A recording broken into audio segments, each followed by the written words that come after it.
The fix I didn't ask for.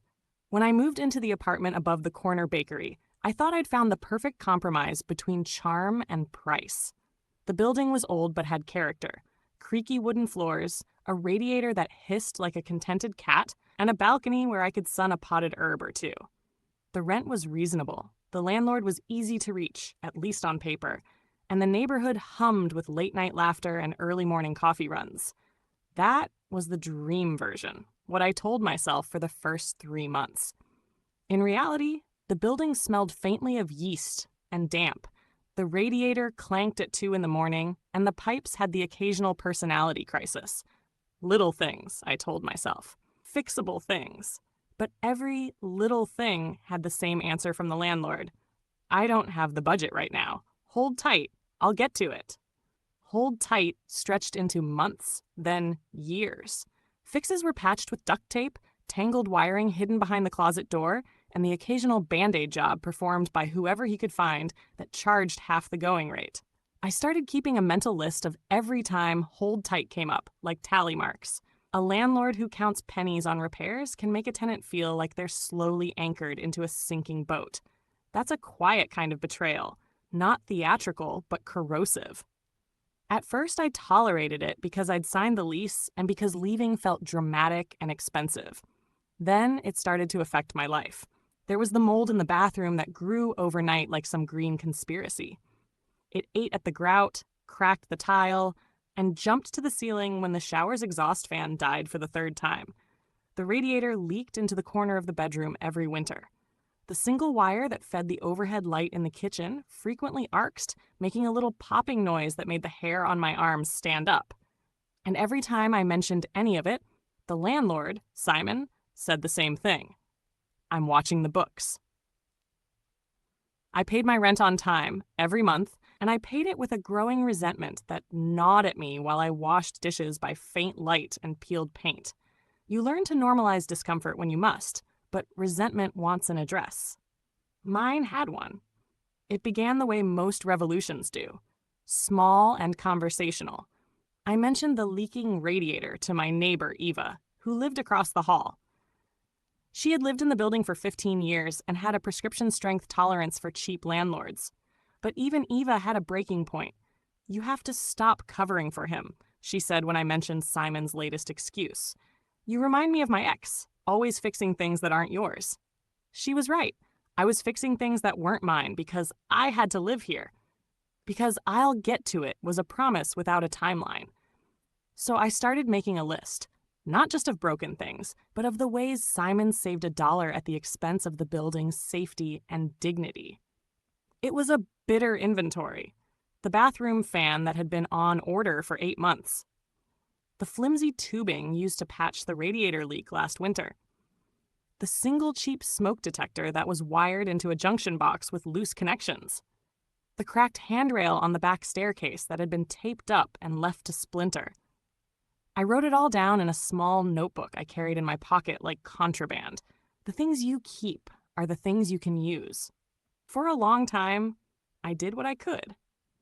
I bought a new exhaust fan for the bathroom and installed it on a Sunday with Eva's help. We wrapped wire nuts and tucked them away behind the plastic cover, satisfied with our weekend workmanship. The fan hummed like it finally belonged. I replaced the smoke detector battery and cleaned the dust out of the vent. I tightened the loose wire under the kitchen light so it stopped popping like a pack of old fireworks. When the radiator started its seasonal leak, I bought a can of radiator stop leak and an inexpensive bowl to catch the worst drips. At night, I slept with a towel under the corner of the bed to catch any water that found its way through the floorboards. Every time I fixed something, Simon sent the same text. Thanks for taking care of that. I'll reimburse you next month. Next month never arrived. Reimbursements were a mirage. He would mention them in conversation, a casual acknowledgement, but the receipts stayed in my notebook, clenched with unpaid justice. The more I did, the more I felt like an unpaid maintenance person. That's how he wanted it. I would fix, he would collect rent, and none of the risks would attach to him. It's a business model built on moral bankruptcy, and I started to feel sick about how normalized it had become. The day the ceiling collapsed was the day the holding pattern ended. It had rained all night, a slippery, persistent rain that made the pavement glow black and silver. I woke in the morning to a distant, sudden sound, the crash that comes when something gives way. I hurried into the living room in socks and a t-shirt and found an ugly wet crater in the ceiling above the couch. Paint peeled like old scabs. Insulation clung in cold, dripping tendrils. Water was pooling on the cushions underneath. The couch, previously the rare purchase I'd never regretted, smelled of damp rot and the sourness of ruined things. "Simon," I said aloud, because arguments are better with an audience even when one party is absent. I called him. He didn't pick up. I texted, "The ceiling collapsed. You need to come now." No response. I called again. Nothing. The problem with living in a building held together by excuses is that when something major happens, you discover how deeply the excuses have been structural. It's one thing to patch a leak with plumber's putty. It's another to deal with a ceiling caving in that threatens the very bones of a home. I took photos, then called the landlord's emergency line. A recorded voice thanked me for my patience. I knocked on the apartment below mine. The elderly couple who lived there were out. I called the bakery downstairs to ask if someone could hold my mail. No one seemed present enough. I called the housing hotline. A perky voice told me an inspector could be scheduled within 3 to 5 business days. 3 to 5 business days. My couch was wrecked. My ceiling was a threat. My life had flooded into a bowl of cardboard boxes and mildew. I waded through water and insulation, shoved the sodden cushions into the bathroom, and started to pack. If the building was unsafe, I was going to get out. But packing costs money. Moving costs money. Life costs money. And Simon had been spending mine for him by not fixing his building. That night, I slept on a futon in a friend's spare room, angry enough to buzz. The next morning, when Simon finally answered his phone, he was apologetic. His voice was syrupy, the voice of a man who always knows just enough to sound responsible, but not enough to actually be accountable. "I'm so sorry," he said. "We'll have someone out there tomorrow. I'll take care of it. Don't worry." I told him I wasn't worried. I was furious. I'd had it with tomorrow. I didn't want more promises, and I certainly didn't want more patchwork. "You've been saving money on repairs for years," I said. "You're playing cheap at the cost of people's safety." He said it was budgetary constraints and hung up before I could answer. That's the line. The landlord who says he can't afford to be decent because of budget. He designed his budget to include negligence. I realized in that call that I had 2 choices. I could keep being the building's unpaid handyman and live with the slow erosion of integrity, or I could change the ledger. My anger was no longer a private complaint. It wanted a ledger and witnesses, so I made copies of my notes. I added the photos. I stapled the receipts he'd never reimbursed me for. I built a dossier, the kind of thing people in movies keep in manila envelopes.